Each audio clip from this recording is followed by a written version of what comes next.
साथियों नमस्कार। आप सभी का हमारे YouTube channel KR exam warrior में आप सभी का स्वागत और अभिनंदन। देखिए साथियों, अपन लोग बात कर रहे थे सेकंड ग्रेड में सब्जेक्ट वाइज अपन बात कहें कि किस तरीके के क्वेश्चन आते हैं। उसमें अब तक अपन ने 2 सब्जेक्ट की वीडियो बना लिए हैं, इतिहास और भूगोल के। आज बात करेंगे अर्थशास्त्र की।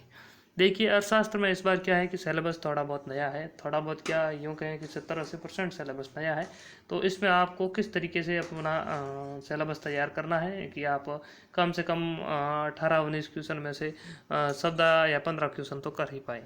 देखिए राष्ट्रीय आय वाला जो पोर्शन है, जो पिछली बार भी था और इस बार भी है, तो राष्ट्रीय आय में ज़्यादा टफ क्वेश्चन आता नहीं है। जो पूर्व परीक्षा में पेपर आए दिए हैं आप देख सकते हैं। और राष्ट्रीय आय में विशेषकर कभी कभार सूत्र भी पूछ लिया जाता है, यानी एनएनपी कैसे ज्ञात की जाती है या फिर जीडीपी कैसे ज्ञात की जाती है, या जीडीपी और एनएनपी में क्या क्या शामिल है क्या शामिल नहीं है वही है, और व्यक्तिगत आय में कौन सा शामिल है कौन सा शामिल नहीं है। तो ऐसा ही क्वेश्चन आएगा। आप इस तरीके से ही तैयार करें, ज़्यादा राष्ट्रीय आय पे माथापच्ची करने की ज़रूरत नहीं है। आप जो भी आपके पास मटेरियल है जिसमें भी दिया गया है, राष्ट्रीय आय लगभग हर पुस्तक में अच्छी ही दी गई है।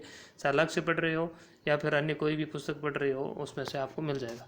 उपभोग फलन वाला पोर्शन है, इस बार नया ऐड किया गया और इसमें से मेरे को नहीं लगता कि क्वेश्चन बनने की संभावना है। देखिए ऐड किया है लेकिन ज़्यादा मटेरियल इसमें है नहीं, हर किताब में अलग अलग दिया गया है। क्योंकि नया ऐड किया गया तो पता नहीं मिला नहीं या क्या बात थी, पता नहीं इसको लेकर। लेकिन इस बार है नया ये टॉपिक। तो आप इसमें से जो एनसीईआरटी अगर किसी के पास है उनमें से आप इस टॉपिक को देख सकते हैं, या फिर लक्ष्य में से। लक्ष्य में काफ़ी अच्छा दिया गया है, क्वेश्चन भी काफ़ी पीछे ऐसे दिए गए हैं। एक आध क्वेश्चन बनेगा तो आप वहाँ से इसमें से कर सकते हैं।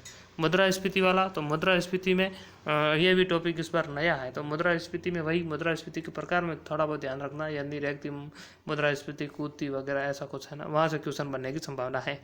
फिर मांग पूर्ति लॉस, उपभोक्ता संतुलन और बुनियादी अवधारणाएं, ये पिछली बार भी था। तो मांग पूर्ति लॉस और उपभोक्ता संतुलन में से बहुत ही सीधे सीधे क्वेश्चन आते हैं।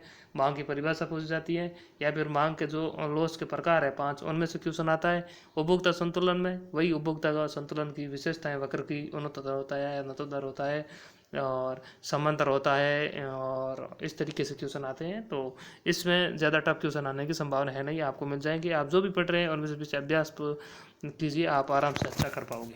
फिर केंद्रीय प्रवृत्ति के माप, यह टॉपिक पूरा का पूरा इस बार नया है, जिसमें अंकगणितीय माध्यम, माध्यिका, बहुलक वाला ये जो पोर्शन है, यह लगभग आप शायद कोई भी किताब पढ़ोगे तैयार होने की संभावना है नहीं। तो हो सकता है आप वहाँ पर जाओ और आपको लगे कि सही बैठ रहा है तो कर देना, नहीं तो ऐसा कुछ है नहीं। इस एक टॉपिक के ऊपर ज़्यादा माथापच्ची करने की ज़रूरत नहीं है। हाँ, फर्स्ट ग्रेड में जो पेपर हुए इस बार वाले और इससे पहले, जिसमें अगर कोई माध्य और अंकगणितीय माध्य का के क्वेश्चन आ रखे हैं तो उसको आप रट लेना, हो सकता है रिपीट हो जाए, क्योंकि नए क्वेश्चन बनने की संभावना इसमें कम रहती है। फिर बजट के घाटे की अवधारणा, यह भी नया टॉपिक है, तो इसको आप अच्छी तरीके से पढ़ लेना। और इनमें से घाटे की अवधारणा में मैं अगर बात करूं तो बजट घाटे की अवधारणा में मेरे को ऐसा लग रहा है कि जो मैंने फर्स्ट ग्रेड के पेपर देखे हैं उसमें भी बजट घाटे की एक तो परिभाषा पूछी जा रही है, एक जैसे राजस्व घाटा कैसे ज्ञात किया जाता है, जो भी 3-4 सूत्र दिए गए हैं ना उनमें, वो आप याद करना, वहाँ से क्वेश्चन आपको मिल जाएंगे। फिर मुद्रा आपूर्ति के पैमाने, शाख सर्जन और शाख नियंत्रण के उपाय।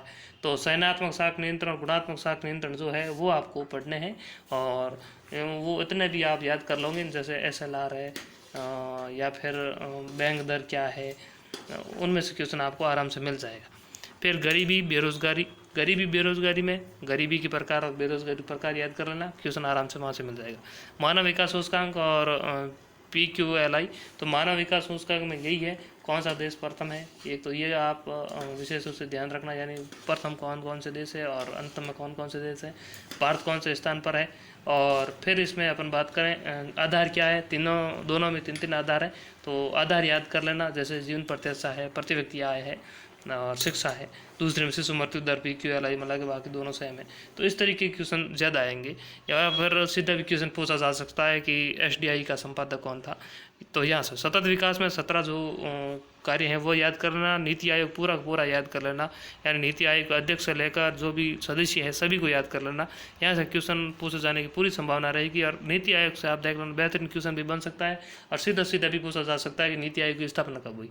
तो ये आपका पोर्शन रहेगा कुल मिलाकर। इकोनॉमिक्स का इस बार थोड़ा बहुत टेढ़ा पोर्शन है, लेकिन बाकी सब्जेक्ट आप बेहतरीन ढंग से तैयार करना कि इकोनॉमिक्स में आप 10 से 12 भी करो तो भी आपको कोई रोक ना सके सिलेक्शन से।